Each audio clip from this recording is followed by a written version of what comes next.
ସମ୍ବଲପୁର ଜିଲ୍ଲାପାଳଙ୍କ କାର୍ଯ୍ୟାଳୟର ସମ୍ମିଳନୀ କକ୍ଷରେ ସମ୍ବଲପୁର ଜିଲ୍ଲା ପ୍ରଶାସନ ପକ୍ଷରୁ ବାଲ୍ୟ ବିବାହ ମୁକ୍ତ ନେଇ ଏକ ଗୁରୁତ୍ୱପୂର୍ଣ୍ଣ ବୈଠକ ଅନୁଷ୍ଠିତ ହୋଇଥିଲା।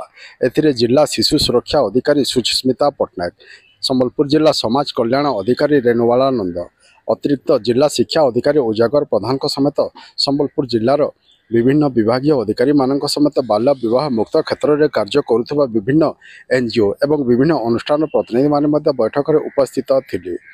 ଏଥିରେ ମୁଖ୍ୟତଃ ସମ୍ବଲପୁର ଜିଲ୍ଲାରେ ବାଲ୍ୟ ବିବାହ ମୁକ୍ତ ନେଇ ଯେଉଁ ଯୋଜନା ସବୁ କାର୍ଯ୍ୟକାରୀ ହେଉଛି ଏବଂ ଯେଉଁ ସବୁ କାର୍ଯ୍ୟକ୍ରମ ଗ୍ରହଣ କରାଯାଉଛି ସେ ଉପରେ ସମୀକ୍ଷା କରାଯାଇଥିଲା।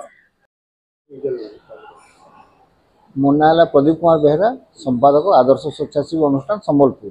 ଆଜି ଯେନ୍ କାର୍ଯ୍ୟକ୍ରମ ହେଲା ଯେନ୍ ଚାଇଲ୍ଡ ମ୍ୟାରେଜ फ्री आमे केनता योजना करिपारमु जेनकि बाल्य विवाह मुक्त भारत अभियान रे आमर आउटे मजबूत हवा आ विभिन्न पंचायत रे तार से माने केनता पंचायत रे मीटिंग करबी जे तांको पंचायत रे कम से कम चाइल्ड मैरिज करे ना दियोन आ जेन जगह रे भी बाल्य विवाह होउछे तुरंत पदक्षेप इनफॉरमेशन देबे।